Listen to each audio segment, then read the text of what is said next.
Merhaba arkadaşlar, hepiniz IEFT Talks webinarlarına hoş geldiniz. Bugün etkili bir niyet mektubu nasıl yazılır konusu ile Royal Holloway, University of London bizlerle olacak. Lütfen sorularınızı sağ alt kısımda questions bölümünden yönlendirmeyi unutmayın. Yes, Lani, the stage is yours now. Perfect, thank you. Hello everyone. So yeah, today I'm going to do a presentation about writing your personal statement. So I shall share my screen. Just a bit of housekeeping. If you have any questions, as was said, please do put any comments, any questions you have in the chat box, and I will answer them after the presentation. Also, I do apologise in advance. I've got a bit of a cough, so I cough at any point in the presentation. I do apologise. So yeah, here we are. So I'm from Royal Holloway, University of London, and we'll be talking about tackling personal statements. And this applies to both undergraduate students and to postgraduate students. Both of you are going to have to write a personal statement to convince the admissions team and our academics that you're a student we would like to take on board. So a few things I'll cover in today's session. It should take about 30 minutes, so leaving plenty of time for any questions that you might have. So, what is a personal statement? What do you write about? Is the main one. How do you plan it? How do you write it? And kind of next steps for you to think about. So if you're applying for 2022 entry, if you are an undergraduate student, the UCAS deadline will be end of January next year. So you've still got a couple of weeks to try and perfect your personal statement. If you're, of course, a postgraduate student, you've got a couple of months to kind of get things sorted and go through it. So there's still plenty of time. So what do you write about? So before you get started, just a couple of things to think about. Why do you want to study further? Why do you want to go to university? Why, if you finish your bachelor's, do you want to do a master's? What subject do you want to study, of course? And again, why do you want to study that subject further? And what type of course do you want to study? Do you want it to be a academic taught subject? Do you want to be quite hands-on practical? Do you want it to be a research, more applicable for master's students? Do you want to be more of research masters or a taught masters? And again, it's having a look at the courses and course options that you have in different universities and all the modules. Is that exciting you for that course? Because of course that's a good sign. So what experience and what skills do you need to demonstrate? What are we looking for? So there are plenty of things that admissions tutors and academics are looking for. So it can range from leadership, research, your creativity, your ability to debate, to communicate, to listen, teamwork, problem solving, essay writing, budgeting, time management, project management. There are lots and lots of things that we're looking for. And again, you don't need to cover all of these. But what I'd recommend, you can approach it in two ways. You can either think about the course you wish to study. Let's say, for example, it's law that you're interested in. Have a think about what do you think would be good skills to study law or to practice law. So I can think of, for law, it'd probably be research, perhaps debating, communicating, listening, and problem solving are probably good skills for law. So you can think about it that way. Think about the course, think about the subject, think about the possible career, think about what skills you would need, and then try and find examples from your personal life that are examples of that show that.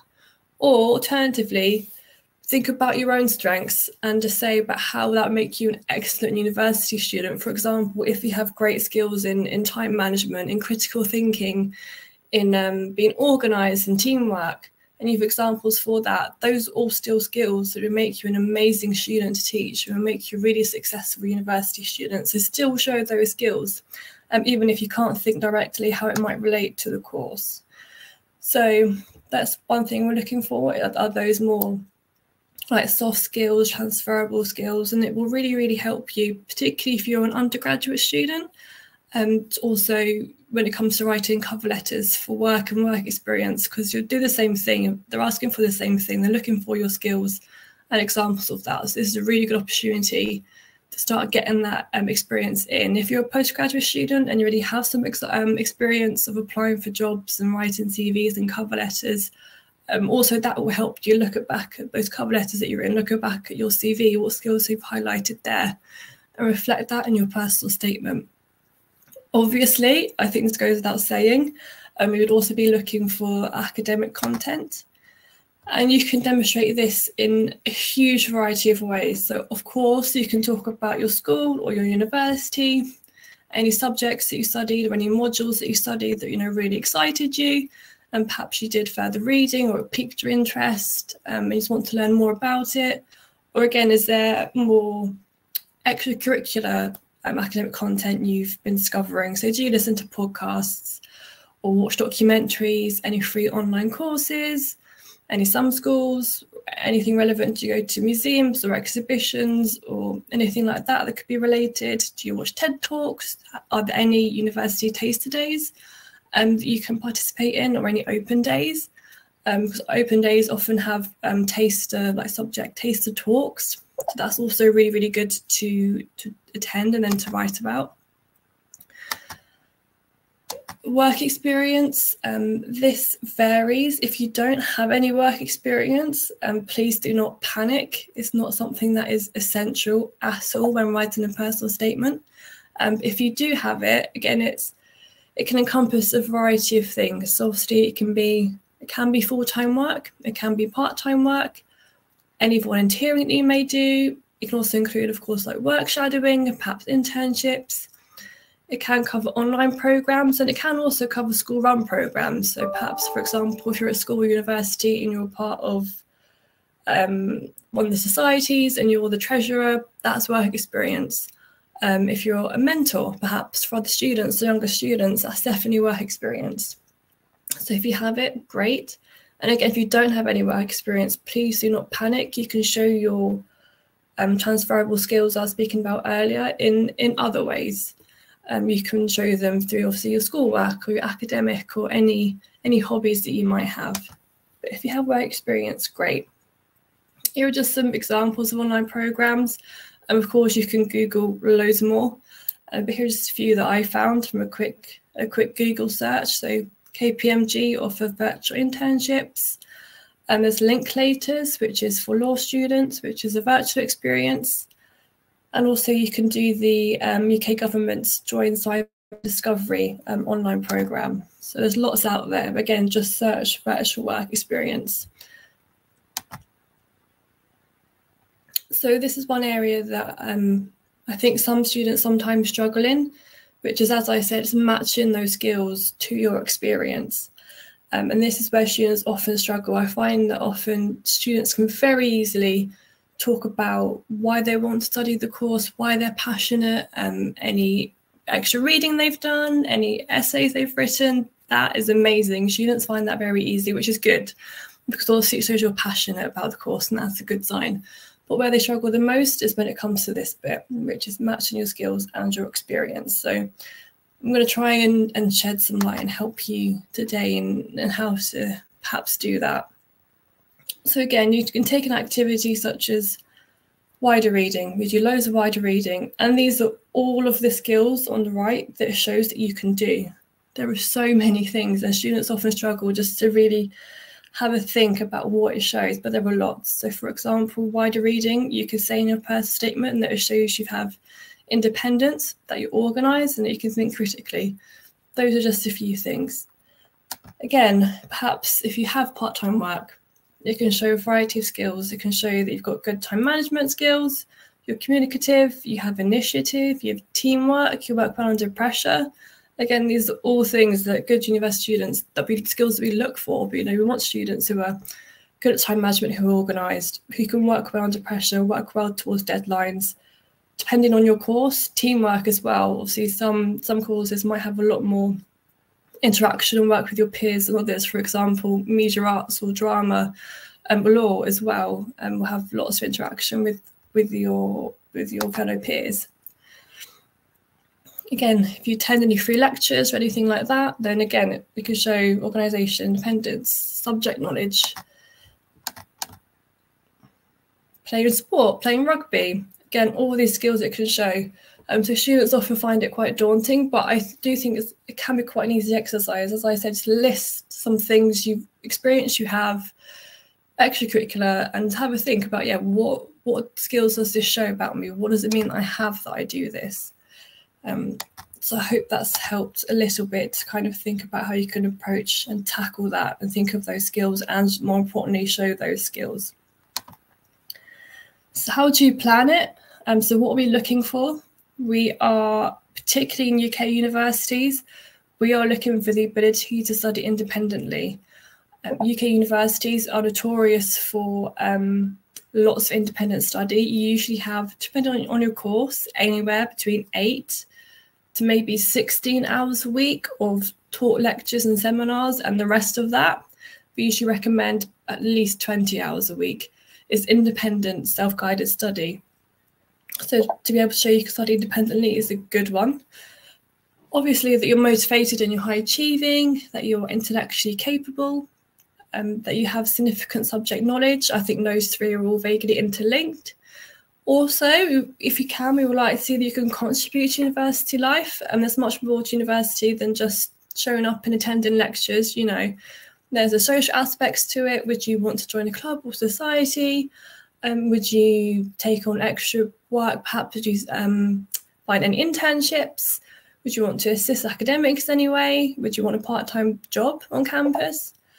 And also your potential to succeed as well. I do emphasise potential. Obviously, you're all at various stages of your life, of your career journey, either education and careers as well. But we want to see that potential, that you have the potential to do well, either in university and perhaps further down the line your career as well. And finally, overarching all of those is a genuine interest in what the subject is you would like to study. So finding the right balance, we usually recommend about 70% of your personal statement should be academic. So why you've chosen this subject, again, what interests you, where has it come from, what further research have you done? That should be the bulk of your personal statement. And then the remaining 30% should be the non-academic stuff. So what other skills and experiences do you have? What have you done outside of your studies? And how are these activities relevant? And that is the key word. Make them relevant to either the course or to show that you're a good student. So again, if you say, I love playing baseball, full stop, that will make someone think, okay, but why have you said that? Why does that matter? Why do I need to know you like playing baseball? And that's really link it back, and I enjoy playing baseball, and it shows that I'm a good team leader, which I believe would be essential in university. That says, oh, okay, that's why. Don't make everything relevant. Here are just some ideas of perhaps how you could start to structure and plan your personal statement. So you could do it in the flow structure. So the first part, introduction. Second part, discuss your subject academically. So those first two parts should be 70% of your personal statement. And then the last two, the extracurricular activities and your conclusion should be the final 30%. So you can try and structure it that way, in that flow structure. So here we go, as I said, 70-30. Or you can do it as a 3-section structure. These are just ideas, so you can see perhaps which one might be best for you, or again, you can start to search structures that may work best for you. So section 1, why? Section 2, what have you done that makes you suitable? And section 3, what else have you done that will contribute to the course and to the university? And, this should help you to plan. It means you can start making little bullet points for each of those questions. And then from there, you can start to develop your personal statement. One of the ones I quite like, I'm quite a visual person, like a visual learner, is the picture of you. So this is where, you have an image of you, this is you, your body, and so you can break it down to various parts of your body.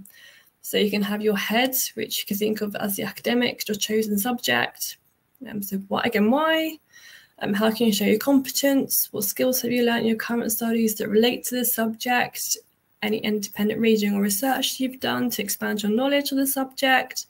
So the head, kind of like the brains, this subject and why this subject. And then the heart, so what matters to you? What is it about the subject Do you believe it's important in the world, and why? Any causes, any personal experiences that have guided you to choose this subject? So think about that. And then you have the body. So this is how have you experienced your subject. So any work experience that relates to your subject, any chance to apply some skills you've learned in your subject to real life, how you participated, as I said, in any taster days or university days or online courses. Have you completed any research or special projects in addition to your studies?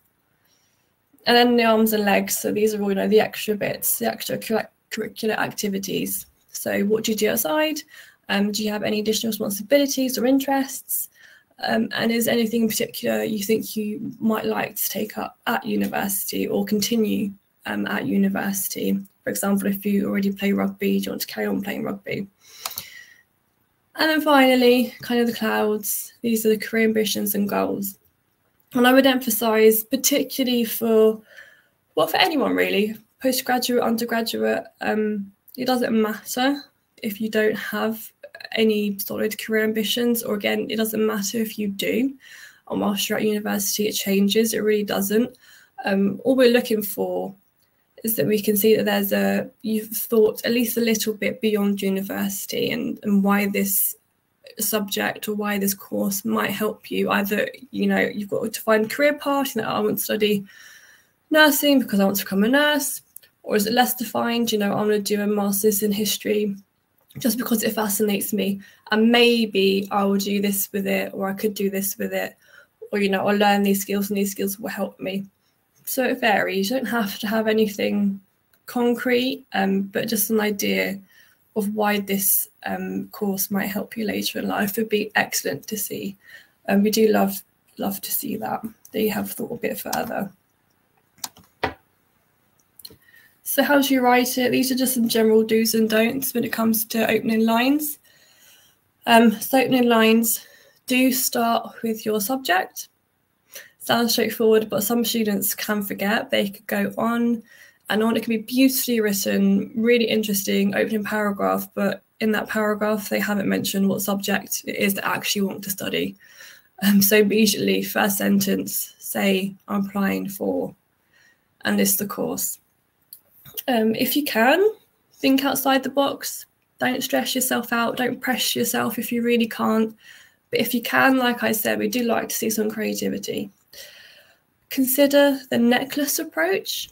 So this is where you link your opening sentence to your closing paragraph, kind of like I say with essays as well, kind of link everything back to the start again, back to the question.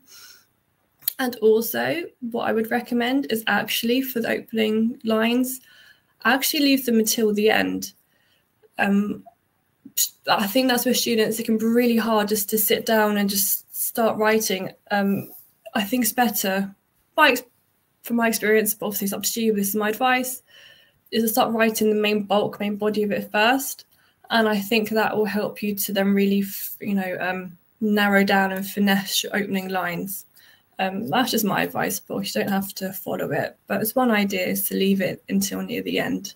Come back to it as you write the conclusion and the opening line. Opening lines, don't start with a quote and don't be cliche. For example, an edgy or cool quote, or always wanted to pursue a career in, or something cheesy like education is the most powerful weapon in the world. Just be really straightforward. Say, I want to study this course because I've experienced it in this way, or I did something at school which interested me in this. I think that's the best way to start the opening lines. Really quickly, hopefully not too quickly, I'm just going to go through some 3 writing techniques for you.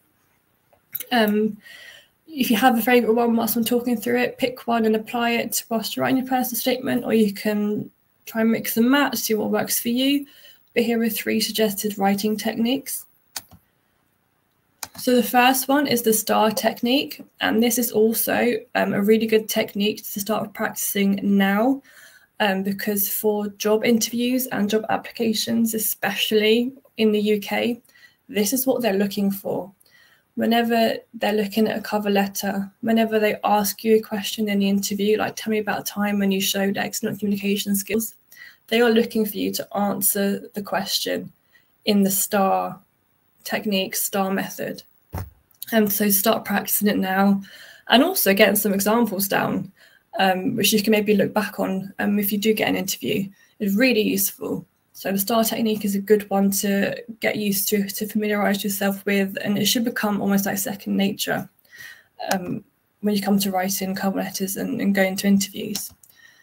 So essentially it's an acronym, so it stands for situation, task, action, result. So situation is set the context. Task, explain the task, what it was that was set for yourself, what you had to do, what you had to achieve. Action, explain what you did to complete the task. And result. So what was the result? Obviously, did it go well? If it did, anything to reflect upon? And if it didn't, again, anything to reflect upon? Did it increase or change your knowledge in any way? Did you develop any new skills? Did it benefit your school, your organisation? And if so, how? So situation, task, action, result. So this is how it could be used in a personal statement. So situation, we first studied Goblin Market by Christina Rossetti as part of my A-level in English literature. Task, I was very interested in her writing and set out to enjoy more of her writing and find out more about her background in my own time. I conducted research on Rossetti and her work, reading books such as Learning Not to Be First by Kathleen Jones, a biography of Rossetti. And the result, this has greatly enhanced my knowledge of Gothic literature, a key area of English literature, and I'm excited to pursue this interest further at undergraduate level. So that's just a really quick example of how you'd put that writing technique into action. Here's another one. I won't go through it in too much detail, but you can see again here. So when I've got an interest in medicine, I decided to shadow a consultant at Cambridge University, involved observation and assist him with diagnostic processes. And result, it developed my knowledge in this area of medicine. And so I hope that makes sense. That's the STAR technique. The so what test is the aim of this is to make every example relevant to your course. So basically at the end of each sentence, ask yourself, so what? Does it matter? Why have I put this in here? So here we go. We can see at the weekends, I play football and I'm the captain of my local team. If they were to have just stopped it there, you need to ask yourself, and so what? Okay, so I play football and I'm the captain of my local team. What does that mean? Why am I mentioning this? Why does it mean I'm good for this course? Why does it mean I'm good for university?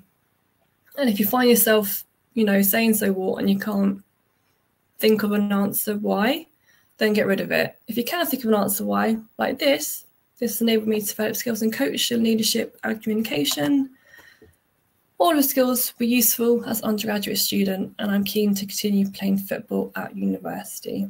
So that's the so what test. Ask yourself, so what? And it helps to push you to put in the really relevant details and reasons why you've mentioned that. And again, if you can't think of any relevant reasons why you've mentioned that, I would get rid of it. Personal statements, you only have a couple of hundred words. I think for undergraduate students, it's 5,000 lines, which is about one side of A4. For postgraduate, it's about the same, maybe get a little bit more, but it's really not a lot of words. So if it's not relevant, you have to be brutal and get rid of it. And then finally, the ABCs method. So A, activity, what did you do? Benefit, what skills or experience did you gain? C for course, how does it relate to your course? And the S, any specifics, any numbers, names, and titles. And again, here's an example. To complete an online MOOC, gain knowledge in biotechnology. This demonstrates how biology can be used in combating climate change, to encourage study further. And again, that's the specifics to help you think about, to use them to go back and do the ABC. So here's just another one. And again, I won't go to it in too much detail. But it's action, benefits, course. And then the last few slides are just on editing your personal statement. So try reading it out loud. I know I'm someone that if I keep looking at the screen and I just read it through in my head, I either miss loads of spelling mistakes. Sometimes I miss words, but I don't realise, because if you skim reading really quickly, obviously your brain will fill in the words for you that you've missed. But if you read it out loud, you're going to realise that you've missed a word. Or if there's grammar, if it doesn't read quite right, or if you repeat yourself lots and lots, I think it's easier to hear it when you read it out loud. Obviously, utilise any teachers, friends, family members, for them to read through with you. Again, a pair of fresh eyes can be so useful. And I also find they're the best people for doing the so what test. Sometimes it's really hard. Obviously, if you've written it, you have an affinity with it, it's hard to cut things out. You think everything might be relevant. But if you give it to a friend and you say to them, read this and make sure everything I say links back to the course, links back to skills I've got that will help me, they will do a far better job being like, you've mentioned this, but this doesn't link back. You mentioned this, what's that got to do with your course? So do utilise friends and family. Obviously, it kind of goes without saying, but, check names, dates, technical language. Also goes along the same lines of, spell check, spelling, grammar and punctuation need to be perfect. Make sure there's no passive language. So, like I feel, no kind of empathetic language, to make it very active. I'm motivated to do this. I'm going to be successful by doing this, not just I feel this or I think this. Really kind of go for it. And again, keep checking even when you are sick of it. So check again and again and again. Next steps. So we do have a personal statement review service, which you find on our website. I will also put my email address into the chat once I finish the presentation. So if you do want to email me any personal statements, then please do, and I can read through them. I will caveat that with, depending on how many I get, I can't guarantee how quickly I will get them back to you. But I will find some time to take a look when I can and review that for you. And you can also use things online. So you can use UCAS's personal statement builder. And whilst this is through UCAS, so it's aimed primarily at undergraduate students, if you are a postgraduate student, it still might be of use to just have a quick look at it. And try it out and test it and see if it might be helpful or not. So yeah, some of my kind of top tips. Explain why you're right for the course. Say what you've done outside the classroom and why it's relevant. Reflect on what you want to do after university. Make it easy to read. Kind of know really flowery descriptive language, long words. Keep it conversational. Keep it formal, don't be too casual, but simple language that you would use every day is best. Make it easy to read.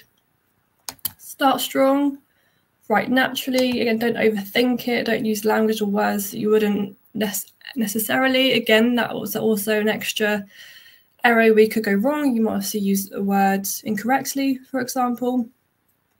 Don't write it directly on UCAS or on our application portal if you're a master's student, just because obviously you can start typing it and it may or may not save, the page may refresh. So the best thing is to write it on a Word document elsewhere and then upload it when the time comes to submitting your whole application.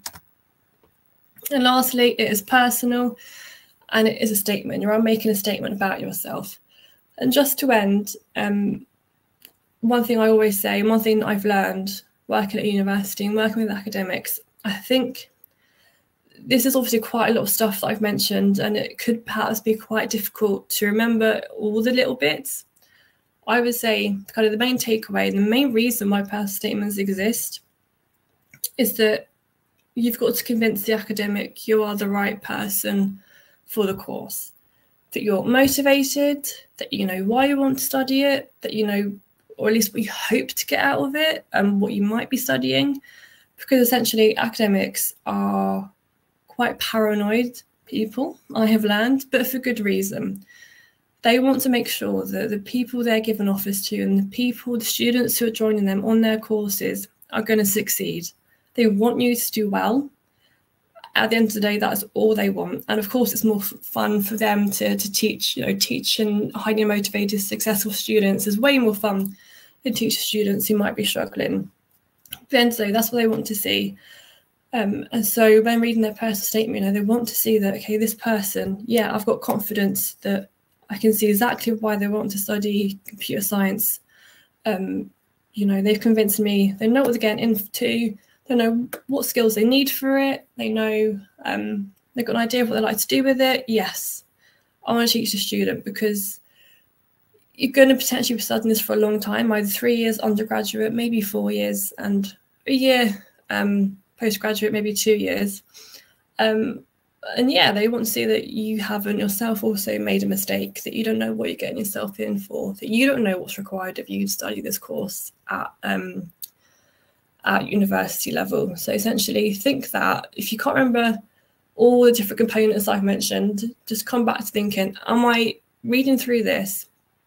Am I going to convince an academic on the course that I know why I want to study it, why I'll be good at it, and why I'll be good at it, so what skills have I got, and what I want to do with it. Think of that in today's. It's going to convince an academic that I'll be a really good student to teach. So that's my kind of final remark. So I will stop sharing my screen. I'll also really quickly put in my email address into the chat, and then I will have a look through any questions that you've put. So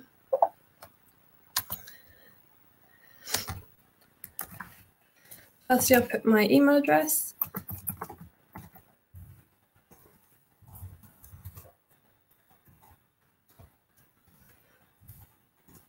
So hopefully you can see that. It should be lani.allen@rhul.ac.uk. So I've had a quick look through. I can't see any questions in the chat, but obviously it's lovely to meet you all. Hi, Lani. Could you please go to questions section next to chat? And we have quite a lot of questions there. Next to the chat. Oh yeah, I see. Cool. So, see, one's already been answered. If you can't meet the language requirements, do we still have a chance to get acceptance? And the answer to that is yes. So essentially, if you apply to us and your usually IELTS or equivalent is lower than we need to get, a unconditional offer, and we will give you a conditional offer, and we will give you the opportunity to join one of our pre-sessional courses. And they last for either 4, 8, or 12 weeks, usually in person. This year they were online for obvious reasons. Hopefully next year they'll be in person. And obviously the length varies on how much of a top up you need. So if you've got IELTS 6.0 and we need IELTS 6.5, you probably need the 4-week pre-sessional. If we ask for IELTS 6.5 and you've got IELTS 5.5, you might need the 8 or 12-week one. So, but essentially, yes, if you can't meet the language requirements, you can still get the chance to get accepted, but it means you'll have to do one of our pre-sessional programs. Yes, thank you for your answer, Lani. Also, the first question is in Turkish, and I translated it for you. Mm-hmm. Could you please answer that too? Where is that question? Do you have master's, do you have nutrition and dietetics master's program? The answer to that is no, unfortunately. We don't at Royal Holloway. What are the scholarship requirements? So this varies. Again, I will put back in the chat in a little bit our scholarship pages. We have different scholarships for undergraduate and postgraduate. Most of them are subject specific. So I really would recommend looking on our website and just having a look through. We do offer 2 general scholarships, so for any subject for international students. And essentially, it's based on your your academic requirements. So the higher you've achieved in your academic grades, the better chance you have of getting a scholarship. But we do also review another separate personal statement for your scholarships. And again, I've known students who've got an average GPA, but have written an exceptional scholarship, personal statement letter, and I've gotten the scholarship. But ultimately, I would just say look on our website, and it breaks it down by all the subjects and courses that we offer. You may miss, could you please inform about the application requirements for graduate programme? Yep, so bear with 1 second, I can give you the GPA. If you have done your bachelor's in Turkey, what we would require. So if you look on our website and you find a course you like, obviously it gives you the entry criteria in the UK system. So if you see that it asks for a UK 2-2, that means we would require a GPA of 2.8 out of 4. If you see it requires a UK 2-1, we would require a GPA of 3 out of 4. So that's the academic criteria for our master's programs. And again, the English language, it can differ. So again, I would double check, but for most of our courses, it's 6.5 overall, with no sub-score lower than 5.5. But again, some, I think you want to do like history or English, for example, they ask for usually a 7 in writing. So do double check, but those are the kind of minimum requirements. So I hope that helps to answer your question. If we have specific qualifications or sports and art to mention about it in the letter, does it affect positively? Yes, definitely. Any extra qualifications that you might have, any certifications, please do talk about it. Please do write about it. Reflect upon it, and as I said, if the skills that you've learned or if the knowledge that you learned is applicable to the subject you want to study or to why you'd be a good university student, yeah, please do mention it. The more examples you can add, the better, really. So yes, please do. Do we have to prove an acceptance letter from a Turkish university for undergraduate applications? I mean, can we apply with a high school? Yeah, so if you are in Turkish high school at the moment and you're applying to UK university, yeah, you just apply with your high school transcripts and yeah, your IELTS, and that's absolutely fine. If you're an undergraduate student, you would also need to get a reference from one of your teachers, but again, they should know this. There shouldn't be a problem. And again, if you are a master's student, we would ask for 2 references, preferably academic. That's a bit more tricky because that relies on you to get the references from them. But essentially, yes, Samet, you can apply with your high school transcripts and your English certificates. I'm planning to do a master's degree in clinical psychology next year, but I haven't done an internship yet. Will this affect my application badly? Not at all. So if you haven't done an internship, that's really not a problem. Instead, what I perhaps focus on is if you have any other experiences, any work experience, any school experiences, where, I mean, I'm not an expert in clinical psychology. I'm not sure what the main skills that would make a good clinical psychologist would be. I presume maybe, communication, analysis, I'm not quite sure. But if you can have a think about what makes a good clinical psychologist, what skills, and then things that you've done in other areas of your life that demonstrate that, that's absolutely fine. Like, you don't need to do an internship. Please don't stress yourself out if you can't get one. If you can, great. But yeah, if you don't, please don't worry about it. Just show in other areas of your life how you've demonstrated the skills you need, and show that you're passionate about the subject. Have you watched any? Have you read any further reading? I don't know if there's any podcasts on clinical psychology. Have you maybe on LinkedIn? It might be an idea to find some people on LinkedIn and ask for a chat, and they can let you know what skills might be necessary, and they can help you. Or you can say, I've learned from LinkedIn that it requires this, and this skill, and I've got these ones. I might not have this one, but this is how I plan to get it. Like, I plan to maybe do an internship. You can definitely say you want to plan to get one, even if you don't. You can of course say that you would like to. Is accommodation included in study fees? Essentially no. So at Royal Holloway, there are about 10 or 11 accommodation options, and the fees for those range from between, the cheapest is about £4,000 for the year. The most expensive, is about £9,000 for the year, but no, they're not included in your tuition fees. So you will need to pay tuition fees separately and accommodation fees. Like I said, scholarships are available.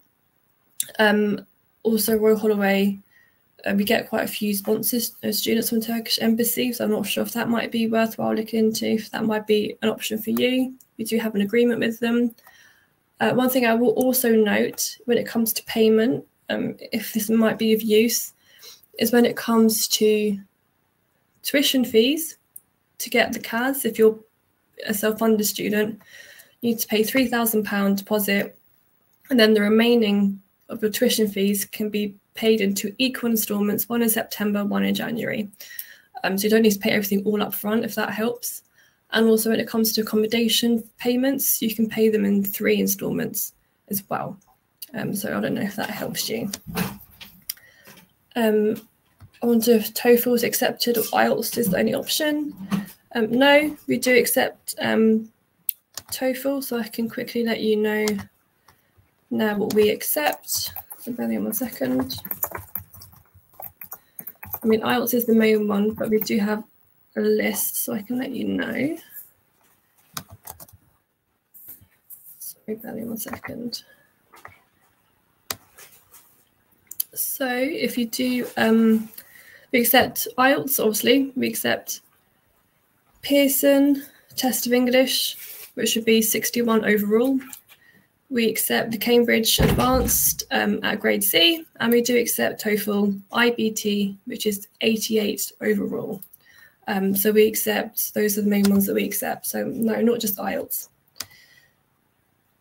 Are there any chance to get a full scholarship from UK universities? This is a very good question. From the universities that I'm aware of, I don't think so. I do know a couple other universities do offer slightly higher scholarships than we do, unfortunately, but I'm not sure how many of those are full scholarships. I'm not aware of any. The only full scholarships I'm aware of from the university side is usually if you're an asylum seeker, or it's like a hardship fund. But it is worth looking, but I'm afraid I can't really help you much further with that. I'm not aware of any. In a second, I will put on the chat function our scholarships page. Can a student who graduated from a regular high school in Turkey, not an IB program, apply for and start the program that foundation year? Yes, of course you can. So it depends on what grade you've achieved. If you've achieved the correct grade, then you don't need to do foundation year. So bear with me. So if you've done the Turkish high school, you would need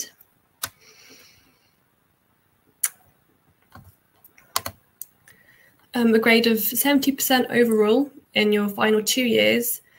And if when you go on our website, some subjects, for example, like physics or computer science, will have a required subject. So you would have needed to study either biology or maths or physics, for example. If that's the case, you would need 80% in any of those, or in one of those subjects listed. So yeah, if you've got at least 70% in your final 2 years, you don't need to do foundation year. You can join the program straight away. And I think that's all the questions I can see. So let me put in the scholarship link. But if there's no other questions, like I said, my email is in the chat. So you can have a look through. But no, I think that's it from me. There's no other questions.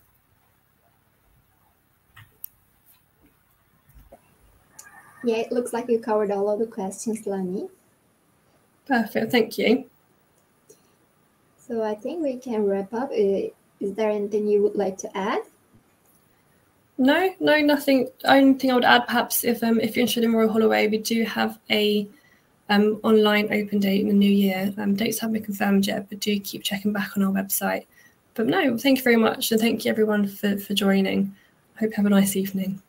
Yes, thank you very much for your great presentation. It was very informative. Also, we have another question. Oh yeah, I've just seen. Yeah. Let me have a look for you. So was it MA Drama Dance by Research?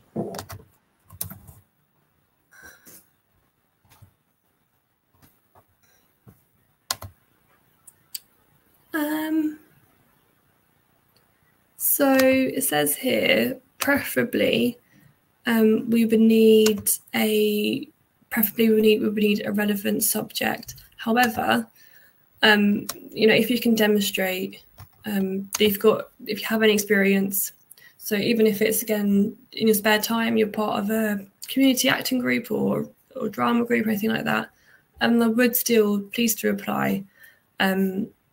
I would definitely still give it a go, because I know our drama department, they're the ones that we'll consider other areas. I think they're aware of the value that other students can bring.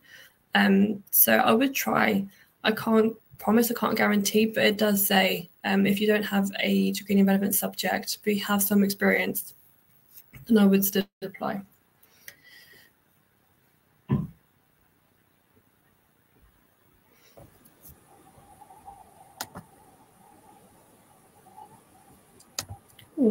Well, it was lovely. All right, so I think we don't have any further questions. Thank you very much for your great presentation. It was very informative for the attendees, and you covered all of the questions. Thank you for your answers too. No, thank you very much. And thank you for having me. And best of luck with all your applications. Also, I would like to thank the participants in Turkish as well. Katıldığınız için teşekkür ederiz arkadaşlar. Royal Holloway University of London ile ilgili diğer sorularınız için chat kısmında paylaşılmış olan mail adresinden Lani'ye ulaşabilirsiniz. Aynı zamanda paylaşmış olduğu linki de inceleyebilirsiniz. Umarız sizin için faydalı bir webinar olmuştur. Aynı zamanda sizi altıdaki webinarımıza da davet etmek isteriz. Thank you very much again, Lani. It was a pleasure to have you in IEFT Talks. Thank you. Take care. Bye-bye.